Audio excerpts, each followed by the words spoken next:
Hello, good morning. Welcome to Forest Focus as Nottingham Forest clear a huge hurdle in the race for Champions League football. We'll discuss last night's 2-1 win at Tottenham and start to look ahead to Sunday's trip to Wembley in the company of, first of all, Pete Blackburn. Morning, Pete. How are you? Morning. Yeah, pretty good. Basking in the glory of last night. So certainly feels a lot better than it would have if we were waking up and it was a horror show. So I'm very, very pleased they got the job done.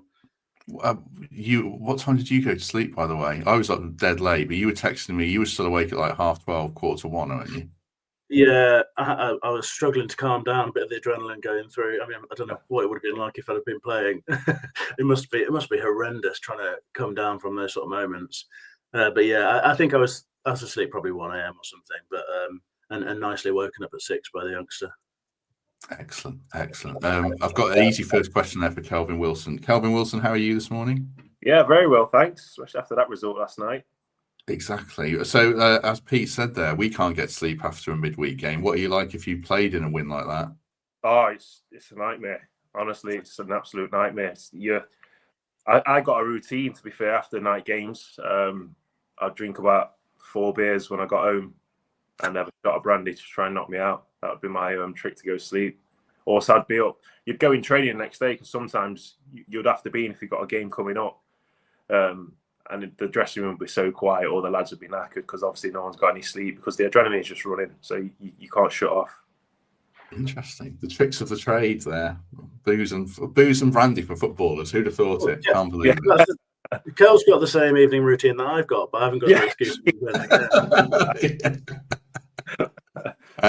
Kick us off, Pete. Then we touched on it last night with Mark and Emily about how nerve jangling it was. How are you feeling about it now? You've had sort of a night's sleep.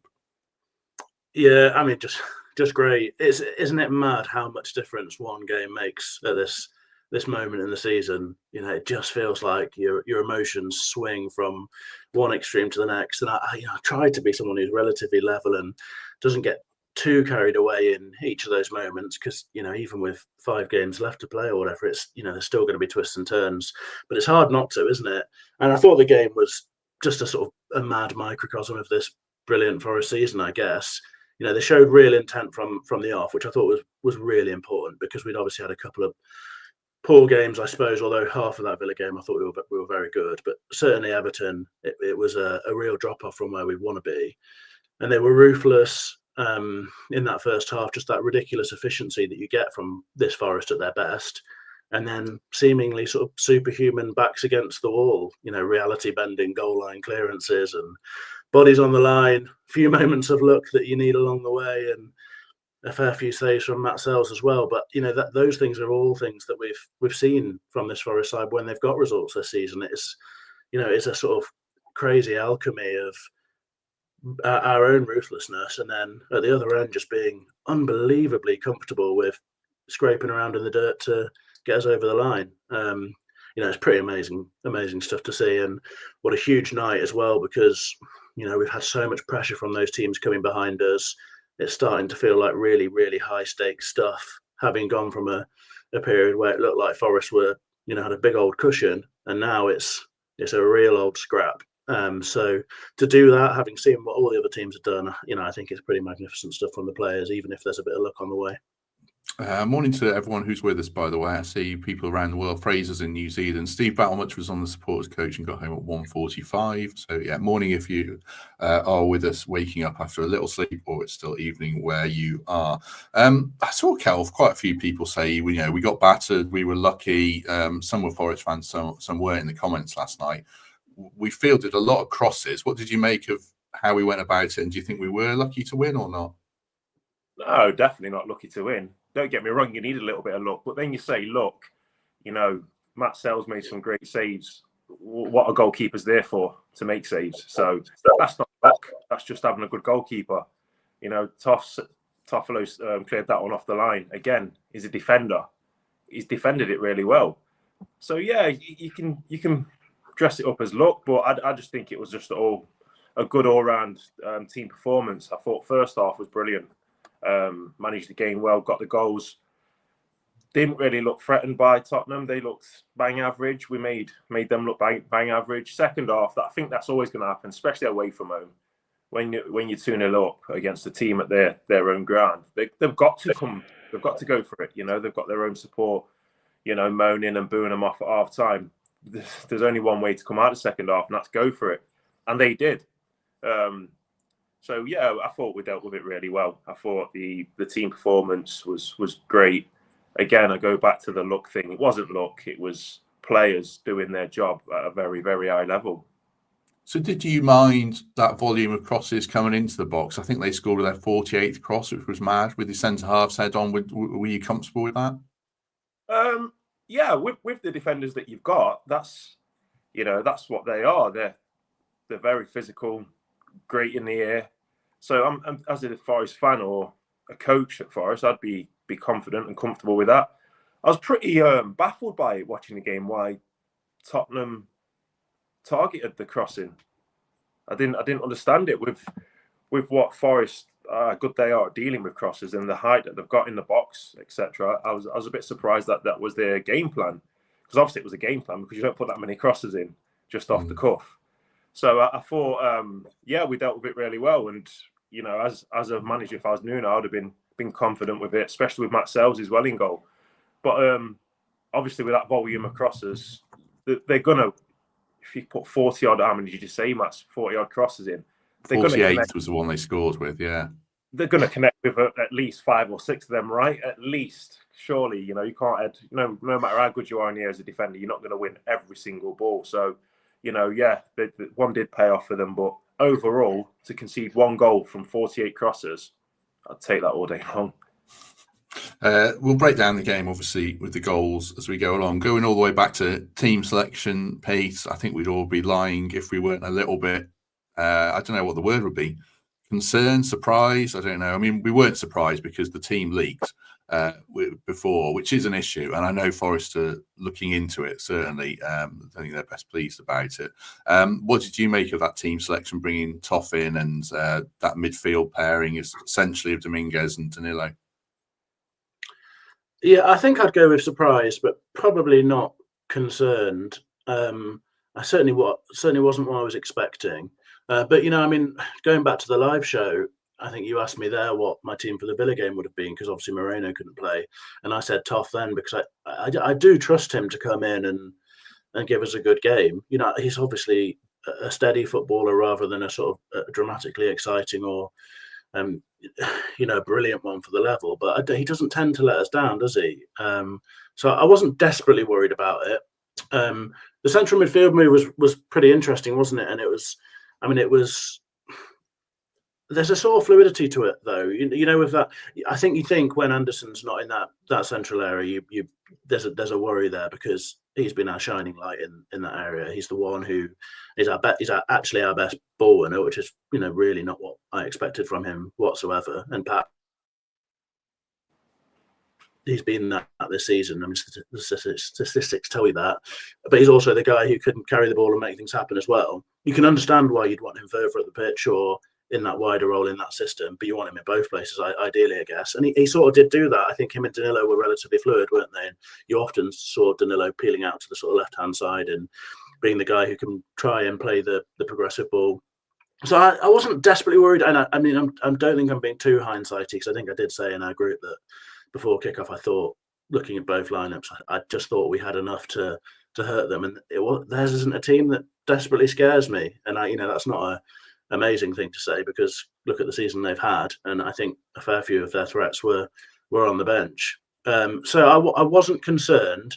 Clearly at the moment, and looking ahead to City, Forest have got some weaknesses in areas with the bans and bits of injuries that we've had, but I thought that we had enough in the team to get it done. And we've seen Nuno set up in this sort of narrow, compact way, packing the midfield with lots of players there before, and it's come good before. So I sort of trusted that the game plan was there, and that they'd see it through. And obviously, they went out with huge intent. I mean, particularly Elliot Anderson, who is just an absurd footballer. I cannot believe that we've secured him for that crazy deal where we end up getting a brilliant player and also getting rid of one of the players that we're going to struggle to find a new home for, and who's costing us a lot of money. And I hope Thomas Tuchel was watching the game, because Elliot Anderson is, as far as I'm concerned, hell of a prospect for that central midfield role for England next to Declan Rice. So fingers crossed he was watching and he might get a shot in the future. But yeah, no, I wasn't desperately concerned. I thought they'd go and do a job. We've seen it before. He's set up in that sort of way, and I think that's how it played out. And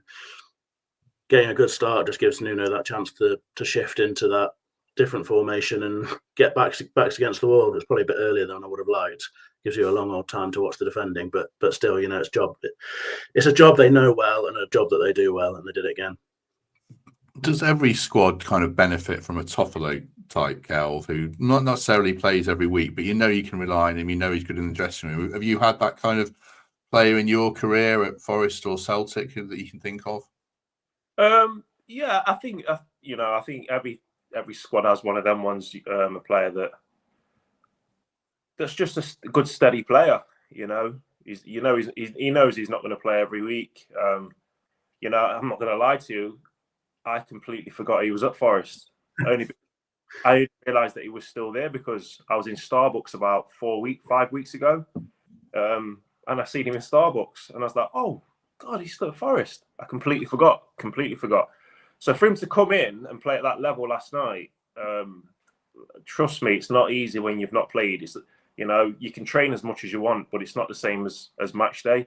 The adrenaline, everything's different to training. So I take that off to him. It was a great performance from him, and he should be proud of that.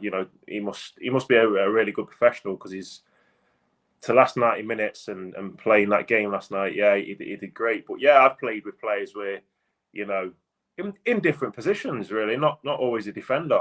I've played with players that are strikers, or Anthony Stokes at Celtic wouldn't play often, but when he came in up front, he would score a worldy goal. Players like that. And Dave McGoldrick at Forest, he didn't have the best of times at Forest, but he didn't play often. But when he came in, he would put in a shift and things like that. So yeah, players that are around the team.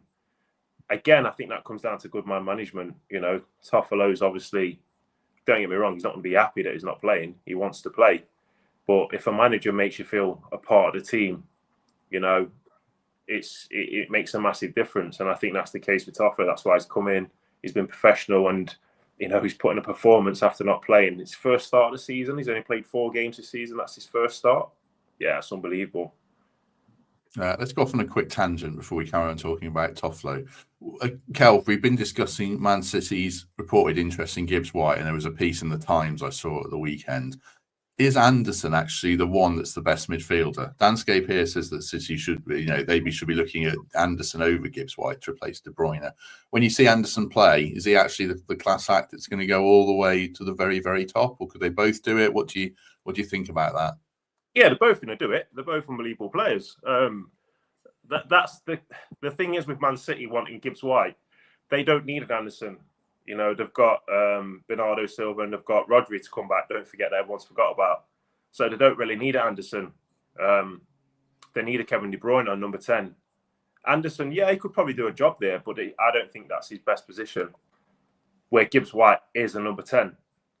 And, some of Gibbs White's touches last night, some of the balls being fizzed into him, his touches was, as an ex-player, I'm thinking, if that was me, that's a touch tackle for me. I'm touching that straight into a 2-foot tackle, probably. So, yeah, I think that's the reason why Man City are going for someone like Gibbs White rather than Anderson, or being rumoured with, because it's not an Anderson they need, because they've got the 2 players there. It's the 10 that they need, and that's the Gibbs White role. Whether they go for him, I don't know. Obviously, I don't know. Would he go?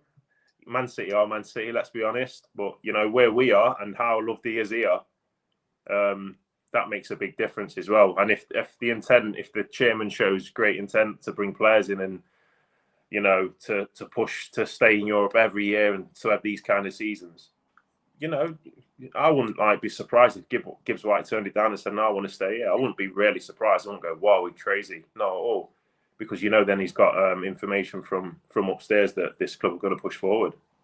Yeah. Well, that's going to be a theme of the summer, so I'm sure we'll pick up on that. Just before we talk about more about Toffolo, the Trent Nav is open on Sunday before Wembley from 7 a.m. If you're looking for some breakfast or some very early beer, like you're taking a flight abroad, line your stomach, get down the Nav and steel yourself for Wembley from 7 a.m. Here's a quick advert for them as ever as well. Hey up me duckies, a quick rundown of match days at the Big Shed. We're open from 10, serving full English breakfast, teas, coffees and, believe it or not, beers. Father's Footy Quiz is followed by the lunchtime kickoffs, and the outdoor kitchen is fired up from midday, serving sourdough pizzas, burgers, hot dogs, pies and sausage rolls. Lovely. Pints start at £4. We have a great selection of cask ales and lagers to lubricate the vocal cords for a bit of a sing-song before the game. After the match, we've got some great DJs and live bands booked. So get your send down to the Trent Nav. Win or lose, we're having a booze. And if we draw, we'll have some more. 320 people with us, which is lovely. So soon after we're on, do us a favour and hit like if you haven't already. Let's talk some more about Harry Toffolo.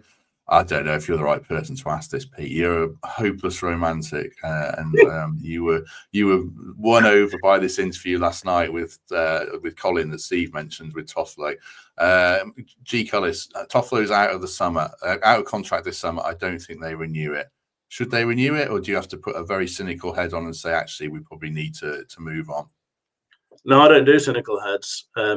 So look, I think it'd be perfectly reasonable to renew it, but I think the bigger question is, would he want to? Because I mean, the future for Harry Toffolo at Forest is being a proper bit part player, and that, you know, that might be playing even less than he has this season. So he's going to be at best a sort of fifth choice fullback, possibly. You know, a sixth choice is really only playing if you have a crisis. Does he want that? I don't know what his personal circumstances are. I'm sure.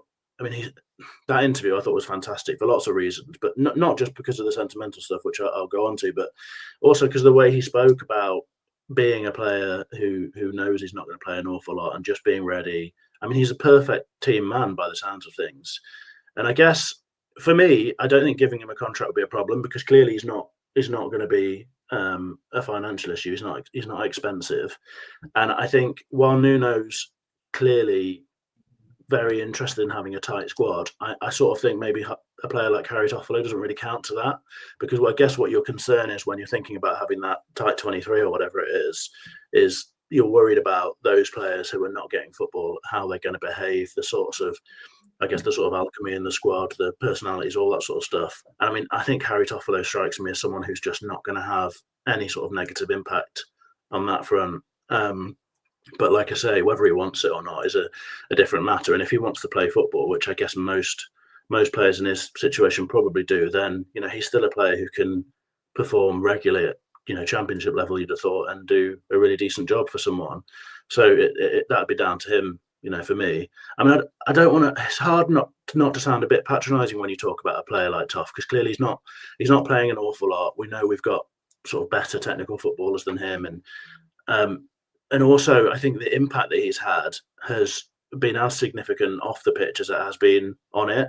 And I don't mean that in a patronising way at all. I think we should all be very grateful for sort of the bloke he's been, to be honest. You know, he's done so much work in the community, and you know, some people will scoff at that. But for me, as a Forest fan, born and raised here, still living in the area, the club is a community institution as much as it's anything else. It's as much as that as it is the football club in the Premier League race for Champions League qualification. And he has thrown himself into being an ambassador in the community and all that sort of stuff. And the way he talks, I think, is remarkable. He's a brilliant role model. I've no doubt that he's helped Forest fans and, you know, wider community with issues around mental health and all that sort of stuff. And that stuff matters. You know, I don't think you earn a contract necessarily based on that stuff. But, you know, if he was a guy who was happy being a real bit part player and continuing to do all that sort of stuff and being a good face around the place, whatever, then, you know, I don't think anyone could have, you know, much of an issue with that. And also, I mean, you know, just seconding Steve and the others mentioning the interview, I mean, do listen to it, because I think the whole thing's fascinating, you know, the sort of dynamics of a footballer who's not playing a lot and that sort of stuff, and what it's like coming into the team. And he talks about that clearance. You know, he says, I don't think I knew that I could get my leg that high, and I don't think he knows if he's going to be able to walk off the pitch after either. there's so much in there that's fun, but also I think hearing that his son was in the crowd and that he got to hear the Forest fans serenading Toff, which they always do when he gets a moment on the pitch. They're always quick to give him a bit of praise. I mean, that for me, I thought was pretty moving. And he spoke of the bond between club and fans and players and fans right now. And that's a big part of what's got us to where we are. So I think you lose that stuff at your peril, but, you can't keep a footballer who's not going to play unless, there's more going on there, and he's happy with that. So look, I'd be delighted if he stayed, because he's a real ambassador for the place, and if he plays, I don't think he lets us down. But I think it's a difficult decision for me to comment on, because I presume he's probably going to want to play football. Let me throw some follow-ups at Cal from that. But one good point here from Sci-Fi Monkey: we do need a set number of English players to register a Champions League squad, so that would certainly help. 2 questions then, Cal. Are your kids remotely bothered that you were a footballer? Do they care at all, like Toffolo's kid does? Absolutely not. Like, you couldn't get more opposite. Like they don't understand it. They're like, it was only football. I don't like, people come and speak to me or ask for a picture. They're like, why? Yeah, it's unbelievable. Even the shirts, I've got like Messi shirt and these shirts up in my house, and especially my youngest, she's like, why have you got football shirts on the wall, Dad? And I'm like, he's a really good player, She's like, so yeah, they just don't get it at all, which is cool. The second question then. Pete spoke quite rightly there about, would Toff want the contract? I think it's a personal thing. For, you're not Harry Toffolo. Every player is different. But if you're offered a contract to play 5 games for Forest next season versus 40 games for, I don't know, Bristol City or whoever, I don't know, what would you be thinking there? How old is Toff? How old is he, by the way? 28, 29, I think. I'll have a Google. Oh, absolutely no. I'd be off. I wouldn't stay. Not a chance. Not a 29, chance. 29, yeah. It's his prime. He's in his prime now. He shouldn't. He's going to want to play football. So I don't. Obviously, you don't know his personal situation. Like Pete said, he might be really comfortable. Kids might be really happy in school. But then, there's the commuting side that he can do. He can always stay in Nottingham and commute, depending on the club that you go to. But yeah, as a footballer, as your career, I don't think. At that age, you'd want to go and play football. You'd definitely, even when you're older, and you on the bench and you can't play so many games, you always arguing, fighting with the manager. Like, I'm fine. He's like, no, sit this one out. Or don't train today. You have a rest. Then you're like, no, I'm all right. I'll go and train. So to think that you'd only play 5 or 6 games a season, wow. No, I don't think you will. But again, it's down to personal preference, personal situations. But no, as a footballer, I don't think there'd be one footballer that would stand in front of you and say they'll be okay with that, unless you're a number 2 goalkeeper, which that's expected. Interesting. Went to see Alex Moreno, Pete. Nuno has overlooked him for a guy that's hardly played football all season. He's probably potentially going to have to go back to him for Wembley. I guess it's a situation of the players' attitude as much of anything, but it's not looking great for Moreno, is it? Has Nuno been asked about him in the selection? I mean, I've not seen anything. Not that I've heard.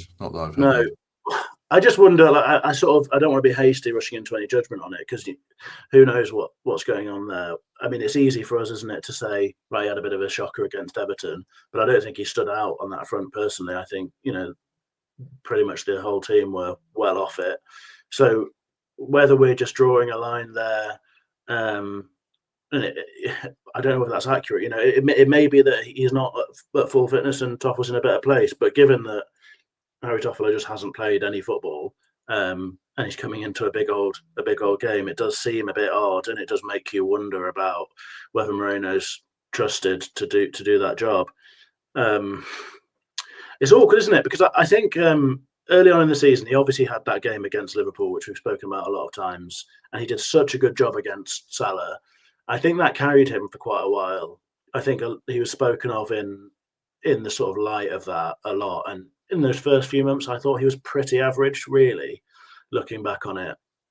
And then clearly Nico came to the team, and the shirt is absolutely his. There's there's just no question about it. But having said all of that, I don't think Moreno's been a sort of liability. I don't think I don't think from what we've seen on the pitch would be justification of me thinking, right, well, you just can't trust him to play in a Forest team. So whether there's more going on, whether it's a training issue, whether it's a fitness issue, or if there is that sort of judgment on him, I don't know, and I think it would be a little bit unfair of me to really have a strong view about that. I mean, as things stand, I think we probably need him against Man City. So I hope that if there is anything going on, it's all being managed well. And I think from what you hear about Nuno, you'd expect that he's on top of that side of things. It sounds like his man management's pretty strong, and you see that, I guess, in the way that the players play for him. So I think hopefully it's sort of more just us as fans looking at narratives, because it seems like a sort of surprising thing to see him on the bench and Toff starting, and that there's not a great deal to it. But I think there's a good chance you might need to play both against City, and we'll have the match preview, I guess, tomorrow, is it? And I think my team is probably going to have them both in, which is not an ideal place to be. And I hope that there's nothing serious going on there. Yeah, I remember having a really good game against West Ham as well when we were really good. Maybe he's one of those players that's really good when the team's really good. I don't know, but I don't think he's been terrible at all. Just one other player I wanted to ask about before we talk about the goals. It was interesting, Kel. Sangare didn't get on at all. You're trying to see a game out, and he's putting Sosa on, tactical reasons and everything. But I'm looking into narratives again, I guess. But is it interesting to you that your main proper defensive midfielder's not getting in on a game like that second half? Yeah, I think we've spoke about Sangare quite a bit on here when I've been on. Me personally, I think his time's done at Forest. He won't be here next season. I think he's not settled. He's not took to being at Forest. Whether that be an injury, whether that be I don't know, what personal reasons, but it's just not happened for him. These things happen. You get good players that go to clubs and they just can't settle. He might move on next season and get Player of the Year wherever he goes. That's how crazy football is. But it's just not happened for him at Forest. You'd think it might have been a little bit easier for him, especially how well the team's been. They've been brilliant. So, coming into a team to play that's flying, it's usually a little bit easier for you. But unfortunately, it hasn't been the case for him. Nuno sees what goes on in the training ground. Not saying that he's got a bad attitude or he just tosses it off or anything like that. But same with Moreno as well. There's a reason why he doesn't play him. He sees more than us. I think last night with that choice, though, I think Toffolo's not played for a long time, and he's probably going to have to play at the weekend, Toff. Mm-hmm. So you'd rather give him a run out than the other one, because he's not played for a long time. So it's like, right, let's try and get him up to speed a little bit more. Probably ideally, they would like to have been maybe 3-0 up with 10 minutes to go, and he might have brought him on just to get his legs moving. But it was under the cosh, so it didn't work out that way. But Sangare, I think his time's done at Forest. I don't think he'll feature much more, to be honest. Unless, touch wood, there's no injuries, but injuries, etc. If it's forced upon Nuno. But yeah, I think his time would be done at Forest. And just looking at the goals then, before we talk about the strikers, especially the second goal, Calv, and the Spurs defensively, they helped us out a lot there. Did Vicario have to come for that one, or was it top class play by Wood? How would you view it? I heard that. Is it Alan Smith? I think was a commentary last. He was doing commentary last night, and he said it was really poor defending from the defenders. I agree that you 6-yard box, you've got to be touch tight. It's criminal not to be. One of your centre halves have got to lock onto the main man in the air as well. You see it's going to be a cross, so find him, lock onto him, and go and win it. But taking that aside as well, I thought it was an unbelievable ball. He's absolutely whipped it in flat. It's not a loopy one. You've not got time to travel because the ball's travelling at that pace. If you're not in touching distance of Chris Wood, you're probably not going to get there, which the lad didn't. He couldn't get there. And then the goalkeeper's obviously decided to come. He's completely missed the ball. I don't know what he's doing. But yeah, I think as much as it was a great header from Chris Wood, the ball was unbelievable. As a defender to deal with them flat balls, sometimes you can't even win the ball. You can be Virgil van Dijk, unbelievable in the air, but if it's a flat ball, and the striker's in front of you, you've got no chance of winning it. All you've got to do is try and be physical, maybe give him a touch to knock him off balance so he doesn't get a clean header. But sometimes you just can't win the ball, and that was that ball last night, and it was a great header. The goalkeeper, if you're going to come, you've got to get there. If you don't get there, you're going to get hammered. It's as simple as that as a goalkeeper when you come for crosses. But going back to it was just the ball that made the goal, but not taken away from the header. Great header. How hard is it to mark Chris Wood? Because on the face of it, he's massive, you can't miss him. But he'd already scored another one that was offside, and he does it so often, whether it's with his head or with his feet. He finds that yard of space between centre halves. I mean, that's not coincidence, is it, Kelvin? He does it all the time. No, I think, because he's that big of a guy, you're constantly aware. You're constantly thinking it's going to be in the air. It's going to come. It's going to flick it on. It's going to, So you're not really worried about it coming to his feet for some reason. Even though he's had a great season now, the players should, because you do your own work on players. You get a lot of information on them. But because he's that big, you're probably more bothered about the physical side than the technical side with Chris Wood. That's how I think players would look at him. But it's proved that our teams haven't watched and got the information on him that, he surprised me how good technically is. He's just been a great player, For me, I would have, I've got my player of the seasons, but Chris Wood's right up there as well. I think he's been unbelievable. But yeah, it's easy to say that he's big and you can see him. The other problem is getting near him. A good, clever player can always peel off your shoulder. And then what comes with that, Matt, is good delivery, good service. If you've got players that can put it on the money, you can always get players that are too short or over-hit it. But this season, players have found Chris Wood. He's put himself in great positions. Sometimes not even in great positions. They put the ball in the areas, and he's got there. He's been determined. And I think that's the thing with Chris Wood. It's not that the players, they don't see him. They do see him, the defenders. But when you're playing against a top player in good form, it's pretty hard to stop. Thank you very much to Mark Richardson for signing up for membership. Really appreciate that, Mark, and everyone else that's signed up of late. The big thing about Wood for me, Pete, was he looked fully fit, really. I mean, that challenge he went in with Ben Davies when almost did a flipped in the air and landed heavily. And, he's come out of that looking fine. So that, touch words, that's massive for us for the running now, isn't it?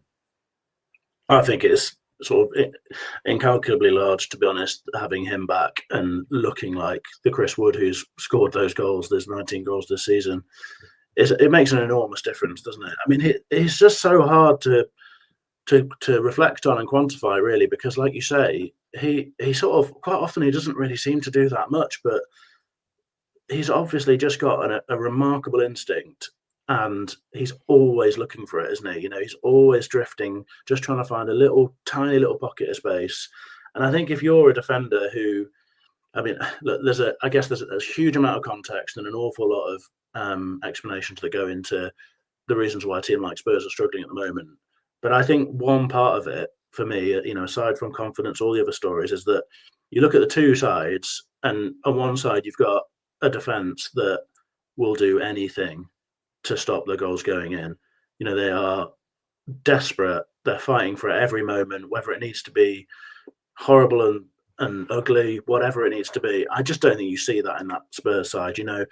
Romero is the sort of player who you might expect that from, but I think he's far too busy, trying to get in scraps and whining and whatever. He sort of flatters to see for me. He's obviously got an awful lot of raw materials, and there's a really good player in there, but is he more interested in the way he's appearing or whatever than actually dragging his side through that game? I saw that he came out after the game and had an interview, and I don't know whether it was out of context or whatever, but he was already talking about moving clubs and that sort of stuff. I just don't think you'd see that after the game from Milenkovic, would you? And you certainly wouldn't see the sort of defending that you see from those guys during a game from our lads. And that's obviously what's made us special. But I do think it was a real contrast. I think. You've got Porro and Van der Ven. These are players that want to be galloping around the pitch on the ball. They're not players who you're going to trust to dig you out in difficult moments. I don't think that's what we've got, and we're not really going through the difficult moments, but they really are, and I think it shows. So you have a player like Chris Wood, who's absolute desperation to score, always looking for a tiny little bit of space. He gets the service that Kelv mentions, and I love the Kelv's response to your question there. The big positive is the delivery. That's the analysis of that goal for me. I was going to ask you guys about that. 12 months ago, would you have seen Anthony Elanga putting these sorts of crosses in? I didn't know that he had it in him, to be honest. I thought of him as a player who was brilliantly threatening with his pace. You're looking at someone who can beat a man, perhaps get to the byline, drag it back, that sort of thing. He can get in behind and take chances. I just didn't have him pegged as someone who had the sort of delivery potential that he's got. But he's obviously been working on it enormously, because his corners are so threatening when they're on the money, and his crosses into the box are outrageous. Chris Wood must be absolutely loving deliveries like that, because a delivery like that clearly means that he hasn't got an awful lot to do. He just has to find that little bit of space, and he's playing against defenders who are lacking confidence, who I don't think desperately want it, and he can do it. So I guess that all goes into the bit of a rambling answer, but all sort of goes into the melting pot. I think he's phenomenal, Chris Wood. I don't know how we keep talking about him. We do this podcast once, twice a week, whatever, as contributors, and usually we've got to talk about Chris Wood because he's carried our goal threat this season. It's just unbelievable. I had no idea he had it in him. I've eaten unbelievable amounts of humble pie when it comes to being a little bit moany about that signing first time round, and to have him back now, it's just an enormous boost, isn't it? The result last night is a massive boost. It's in our hands as we look to sort of the run in.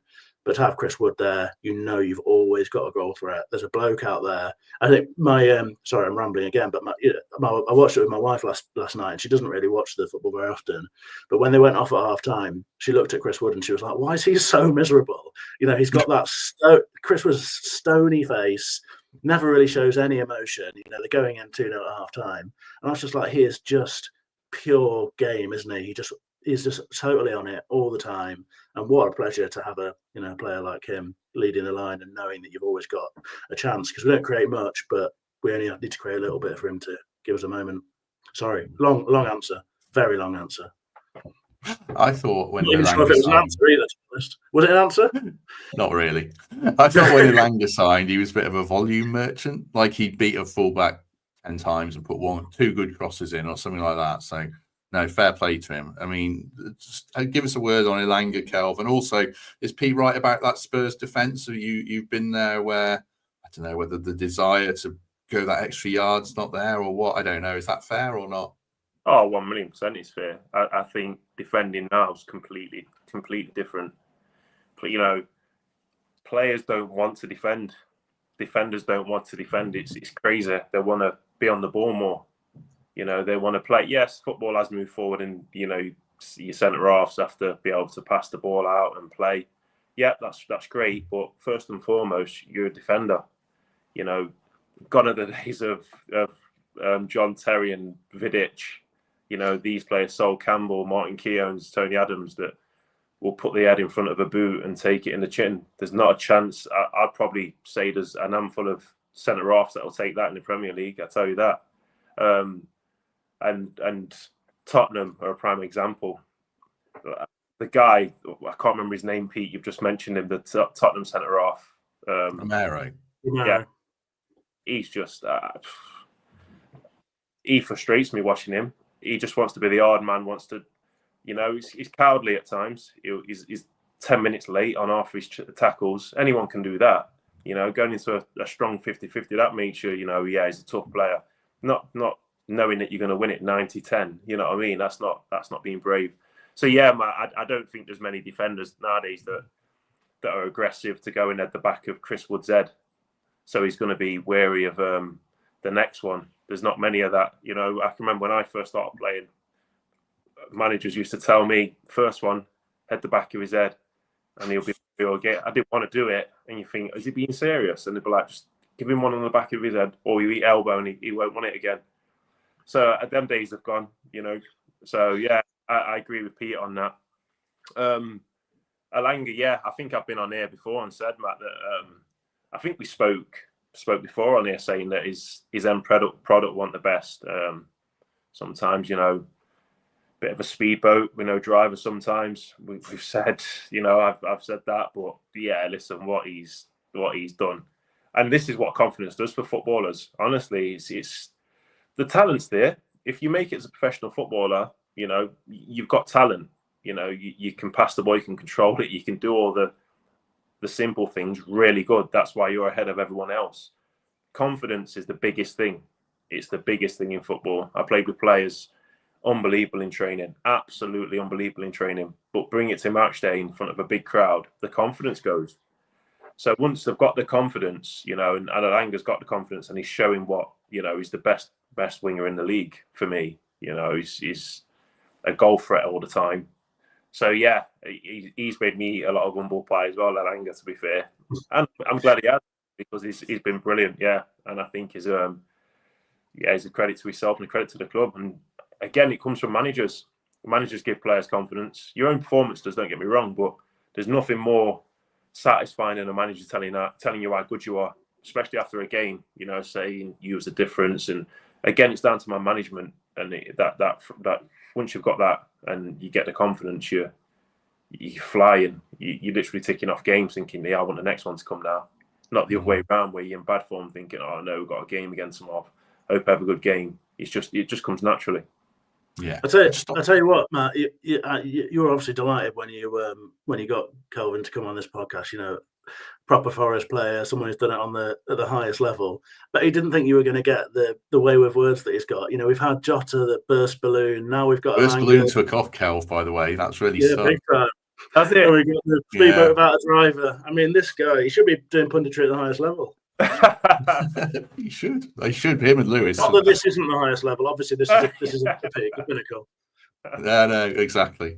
Very lucky to have them both. Just on Romero as well. I thought he left at least 3 challenges on Anderson yesterday, and it was interesting and pretty obvious. He went for Anderson, not Chris Wood or Ryan Yates when he was on, or they went on at the same time. You know what I mean? But yeah, he went for probably our softest player in a sense. You know what I mean? I'm not saying Anderson's soft, but the easier target. So there you go.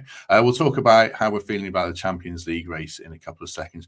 Just a word for Global Telemetrics. Thanks for their support. Excuse me. As ever, you can get global 24/7 tracking via drones, because that's the way of the world now. But yeah, if you invest in them, they will track your vehicle, keep it secure, and if it's nicked, hopefully get it back for you as quickly as possible. So thanks as ever for their support. I've muted this video just because of YouTube copyright, if my point is wondering why, just to save me a job on a very busy day. But yeah, check out the link in the description for Global Telemetrics, and I'm sure we'll have some funky video back for them next week. Right, Pete, we're both a bit analytical. So I checked the Opta predictions last night to see how they were feeling about our Champions League chances. They had us before the game down for 64 points with a 66% chance of getting in the Champions League. Now predicting we'll get 68 points and we've got a 78% chance of getting in the Champions League. So the cold hard numbers, people think we'll do it. How are you feeling about it all now? Well, I love the reverence that we give to this Opta supercomputer. We do if it says we're going to get in the Champions League. I know, yeah. You got to wonder how super a computer is if it can't, if it's so heavily influenced by one game. It should be predicting the future, surely. It should have known what was going to happen tonight. I think. Look, I think we can all see it now. I think actually something I thought was quite interesting. Temps put in our group last night, didn't they? Those 4 games suddenly feel quite different now, and I guess that's what it is. It's we said at the start, it swings so much from one game to the next because we're emotionally invested and all of that sort of stuff, but also because it's incredibly tight. And 3 points at this stage of the season, particularly when you've seen all the other teams go out there and lay a marker down, it just feels enormous. But yeah, like Temp said, you come out of last night and you're now looking at that next run of games and you're thinking, well, I think maybe before we were telling ourselves a story about, Crystal Palace, they're a team that's had a really hot streak not that long ago. Now you're probably saying, well, that hot streak's ended and, they've got a couple of really good players, but we can go there and get a result. Then you're looking at West Ham and Leicester. I mean, those are games that we're going to be heavy favourites in. 2 properly dreadful teams right now. One who've got the players to be a lot better. So, you have to be really on your toes, of course, but one who are dreadful and haven't got the players to be better either. So suddenly everything looks a lot rosier. And I guess the supercomputer, as we call it, is just just reflecting that, I think I make it probably about right. But I think I probably would have thought that points tally that it's at now is what I would have expected before the Spurs game, or certainly hoped for. I think it's not hard, hopefully, and I don't want to be complacent. I'm not complacent, but it's not hard for us to find a couple of wins and a draw, perhaps. And I think you start to look very, very close to getting across the line. I know it's been a hell of a few weeks, hasn't it? After the Man United game, I came on the podcast and said, for the first time, I think we're definitely going to do this. This Champions League dream, I think it's a real thing. And I sort of wish I hadn't, because straight after that, it all went a bit worrying. And as Nuno said after the game last night, things get pretty anxious. I think he was sweating somewhat in the technical area, although he wouldn't show it because he's pretty cool, isn't he? But yeah, I think we've got enough to get the points. I make the supercomputer about right, I think. I don't know, whether that's a boon for it or not, having my support, but I think we can get there now. And one win, it makes so much difference. It all feels so much nicer this morning. Yeah. And you were saying before we started recording, Kelv, you felt it was a must-win game. I mean, there was so much pressure on the players. They must have felt it. I know they said afterwards, Toffolo said they didn't. They just wanted to get out there and play. But surely they followed the results at the weekend and saw everyone else winning. So, yeah, just pick up on what you were saying before we started recording about it being, you felt it was a massive, massive result for us. Yeah, it was a must-win. It was a must-win for where we are in the league and where we want to finish. Yeah, it was a must-win. With the teams behind us and the results of the weekend, yeah, they would have watched football all weekend, watching the teams, watching Villa and Man City and things like that. So, yeah, the pressure would have been there, but it would have been a good pressure because, we're doing something that wasn't expected. It's not like you're down in relegation and you think, oh no, it's a pressure where, if you don't win, it's the end of the world. You could get relegated. We're still in a position, so it would be a nice pressure for them, like what they can achieve. And there's so much for why the players want to achieve what they're achieving, and the main goal being wanting to get into the Champions League. Status to be able to say you're a Champions League player. They would have watched it on TV all their lives as kids. They want to get their financial side for players. These will have bonuses in the contract. What we'll be wanting. It's as much as people say it shouldn't be about the money. It's their job, It's their job at the end of the day. It's still a thing that they need to earn money for because they're going to retire. So there's so much why players will be wanting to push it. But the first and foremost thing will be the status. They want to be Champions League footballers. That's what you want to do from a kid. You watch the high level and you think, I want to get there one day. And then the other incentives that are on top of that in personal contracts, etc., that's another incentive. So there's many things there for them. But the pressures that would have come at the last night would have been massive. It would have been massive pressure. And you could see, though, the intent of how they started, especially Elliot Anderson. He started like a rocket. He was, whatever he had before that game, he better take that stuff as well. He was just, I think even Alan Smith said he was just unbelievable. Like the word that he used, I can't remember, but I'd never heard a commentator use it. He just praised him that much. So, yeah, I think the players are showing that with the pressure that they're getting, it's not a negative pressure where they're nervous and they're making silly mistakes. It's pressure where they're thriving on it and it's bringing out the best performance in them as well. Yeah, just on Champions League football. I mean, obviously if we take Champions League out of it for you, then we'd say, oh yeah, Kelvin had a really good career, played for Forest, played for Celtic. But if people if people Google Kelvin Wilson's career, the first game that comes up, we know is going to be Celtic v Barcelona and those kind of massive games that you played in. So I guess for you, it must have been transformative, mustn't it? Yeah, it was unbelievable. Which is, I mentioned the financial side there. It's not something at the forefront of your mind. The fact is that you want to go and put yourself against them players, but then it is something that is on your mind, because these, it gets offered to you, these contracts and these bonuses and things like that. But just the fact that you have reached that level, that you're playing, that you're on the same pitch as these players, then makes you feel, it gives you confidence. It's another confidence booster for yourself that you are good enough, that you put yourself up against these players.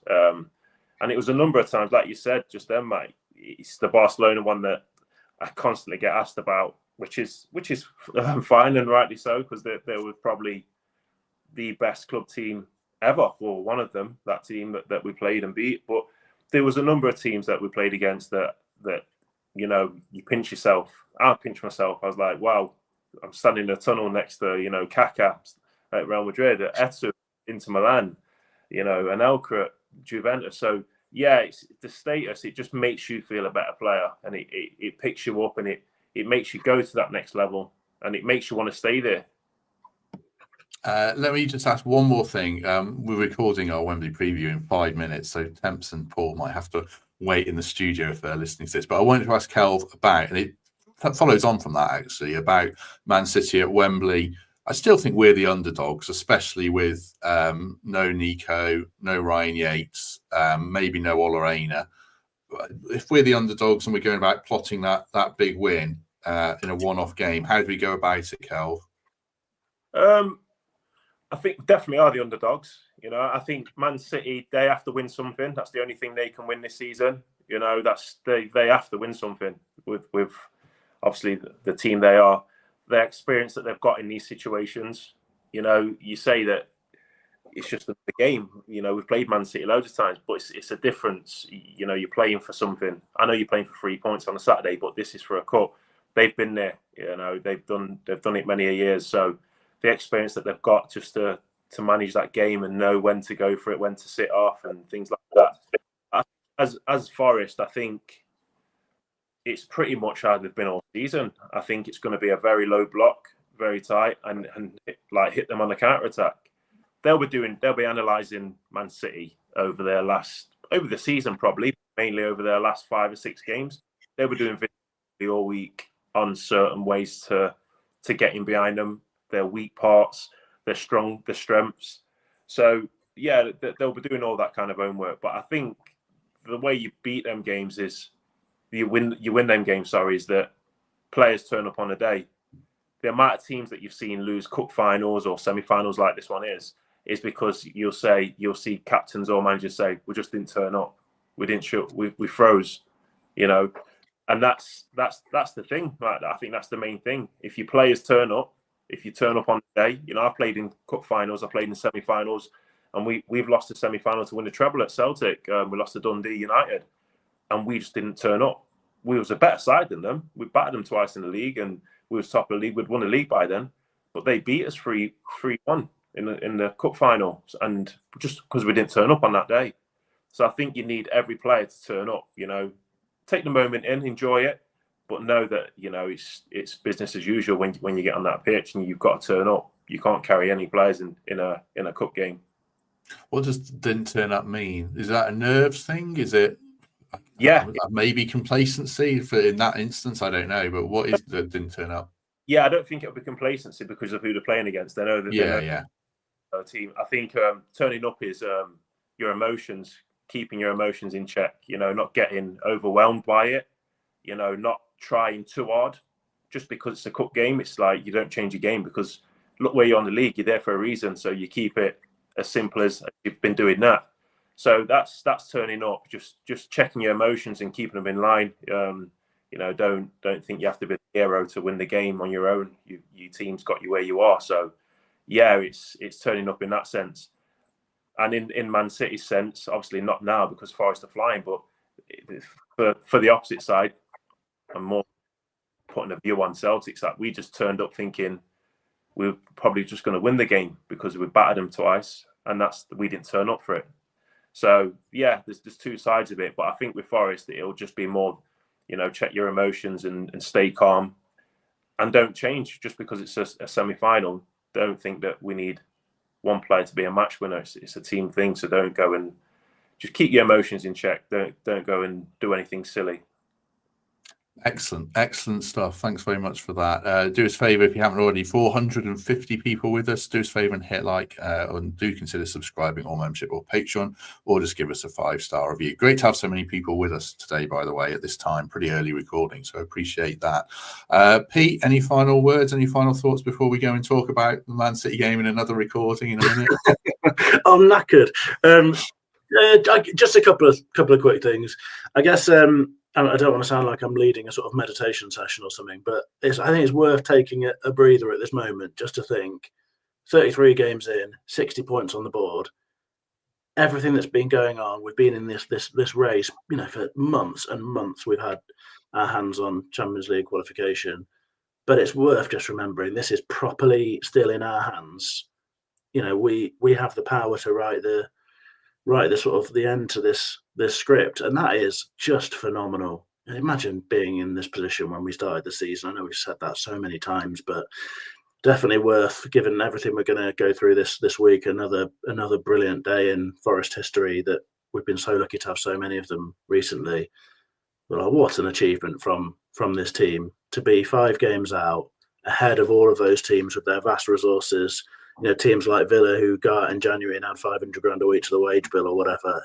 To be still ahead of them with the ability to write the end of the script, I think is just a phenomenal thing, and definitely be taking a moment just to bask in that today. And the other thing is, if anyone's got any tips for how on earth you're supposed to do any work during a week where you've got a Wembley trip looming and that's all you can think about, do let me know. Lovely stuff. So just put this one up quickly from Danscape. People asking about, is there a chance to get a points deduction? No, I think it's like 0.00001 from speaking to our Man City guests, that they'll just, if they get a points deduction before the end of the season, they'll just appeal it. And I think that's almost so unlikely to happen in terms of when it's going to be announced. I bet it's going to be announced in the summer now to avoid as much controversy as possible. Kelvin, anything you want to say before we go? No, just, echo Pete, really. It's been an unbelievable season. We would never have thought this at the start of the season. I think the players, the management staff, everything's just been perfect. There's been no noise off the pitch as such, really. Players have just got on with it, and it's been nice just to speak about football and be positive with it. And now it's look on to Sunday and, everything crossed, and hopefully we can go and turn up and get a great result and carry this great season on. Really enjoyed that stay. Great. I mean, blowing smoke up Cal's arse. It is really good to have his insight here, and Pete rambles on. So yeah, it's been really good. We shall be back with an opposition preview either tomorrow or Thursday. And then we'll have our Wembley preview either tomorrow or Thursday. We're going to record both today. And then we'll have Henry Winter on Friday, Matt Ford on Saturday. And then me and Greg are at Wembley, so we'll have lots of stuff from there. So do join us for all that. If you can't, and then we shall see you soon.